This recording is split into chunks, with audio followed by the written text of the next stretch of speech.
As soon as they boarded the cable car, they encountered a fatal malfunction. At first, they thought it was just a small glitch, but they didn't realize the operator's eyes were glazed over, bloodshot, as if he had reached his limit. Suddenly, the cable car began to rapidly move backward.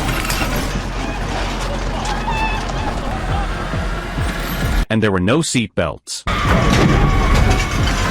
No one knew. This was just the beginning of a nationwide disaster. Medical personnel quickly arrived on the scene. Despite their best efforts to save them, dozens of people died on the spot. The police initially suspected the operator's strange behavior was due to substance abuse. They immediately called in Nurse Erin to take a blood sample, but Erin quickly noticed that Lucas, the operator, didn't look like someone addicted to drugs. He seemed like someone who had completely snapped. The next moment, Lucas fell into a hallucination, acting strangely.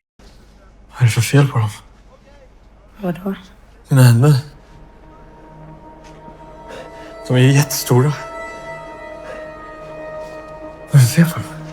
Erin immediately checked him over and found his eyes were severely bloodshot. His expression was one of extreme anxiety, like someone who hadn't slept for days. The officers, however, didn't want to investigate further and decided to take him to the station for questioning. On the way there, Lucas's condition worsened, growing more and more agitated. The officers had no choice but to pull over temporarily. At the same time, Sweden's largest pharmaceutical group, Kemi Group, was holding a celebration for a new contract, worth billions of euros with the health department. The event was full of high-ranking officials and executives. Suddenly, Marty from the pharmacology department rushed to the stage, found the CEO, and said there was a major safety issue that needed immediate reporting. Last month, the company had scheduled a mechanical safety inspection, but since the drug trials were only in phase 4, he had taken it upon himself to delay the inspection. Now, critical equipment was showing signs of fatal failure. The CEO immediately interrupted him, but the crowd had already heard him, and everyone turned their attention to the woman. Meanwhile, Health Minister Chris had just returned home, and noticed a news report on TV about the growing number of people suffering from insomnia in the city. Hospital admissions had skyrocketed. At that moment, Chris had no idea that a disaster of catastrophic proportions had already begun.